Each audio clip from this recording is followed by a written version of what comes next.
అందరికీ నా హృదయపూర్వక నమస్కారాలు.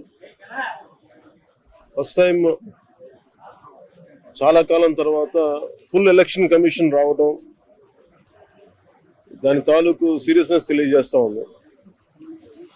ముఖ్యంగా ఆంధ్రప్రదేశ్ ఎన్నికలు చాలా ప్రజాస్వామ్యబద్ధంగా జరగాలి అని కేంద్రం ఎన్నికల సంఘం మన నిర్ణయం తీసుకున్నందువల్లే ఈ రోజున ఫుల్ ఎలక్షన్ కమిషన్ ఆంధ్రప్రదేశ్ విజయవాడలో రావడం జరిగింది.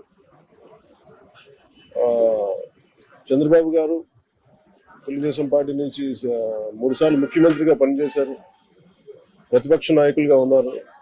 ఆయన సుదీర్ఘమైన అనుభవంలో కూడా నేను ఎన్నిసార్లు ముఖ్యమంత్రిగా ఉన్నప్పుడు కూడా ఎలా జరిగినాయని చాలా బాగా వివరించారు. ఎంత ఫెయిర్ ఎలక్షన్ జరగడానికి ఆయన సాయశక్తులు ఎలా కృషి చేశారో చెప్పారు.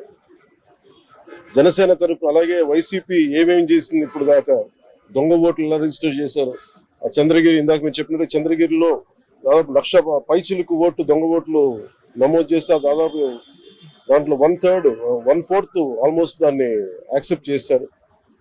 అలా ప్రతి చోట ప్రతి నియోజకవర్గంలో ప్రతి బూత్ లో ఏ స్థాయిలో దొంగ ఓట్లు నమోదవుతున్నాయి, ఎలా తీసేయాలి, వీటి మీద చాలా స్పష్టంగా వివరించారు. జనసేన తరపు నుంచి నేను ప్రత్యేకంగా వివరించింది ఎలక్షన్ కమిషన్ కి, మా వైసీపీ ప్రభుత్వం వచ్చినప్పటి నుంచి లా అండ్ ఆర్డర్ కంప్లీట్ గా దిగజారిపోయింది. కానీ పొలిటికల్ పార్టీస్ కానీ వ్యక్తులు కానీ ప్రైవేట్ వ్యక్తులు కానీ వాళ్ళందరి మీద కేసులు ఎలా పడుతున్నాయి, కేసులు ఎలా చేస్తున్నాయి, ముఖ్యంగా బైండ్ ఓవర్ కేసులు ప్రత్యేకించి పొలిటికల్ పార్టీ టీడీపీ వారి మీద కానీ జనసేన కార్యకర్తల మీద కానీ ఇవన్నీ చాలా క్లియర్ గా తెలియజెప్పడం జరిగింది వారికి. అలాగే పోలీసు అధికారులని ఇప్పుడు సడన్ గా మారుస్తా ఉన్నారు.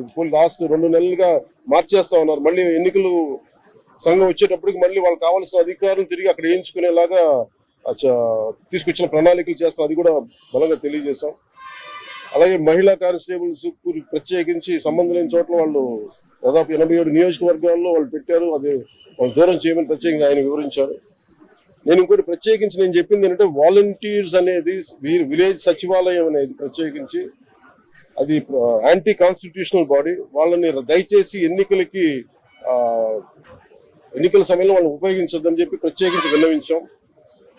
అలాగే మేము కోరుకుంది ఏంటంటే మీరు కనుక సంపూర్ణంగా దీని వైపు చూడకపోతే, దీని పారదర్శకత కన్నా దీని ఎలక్షన్ చేయకపోతే ఇక్కడ ప్రజాస్వామ్యం కూని అయిపోద్ది, ఇక్కడ హింస ఎక్కువైపోద్ది.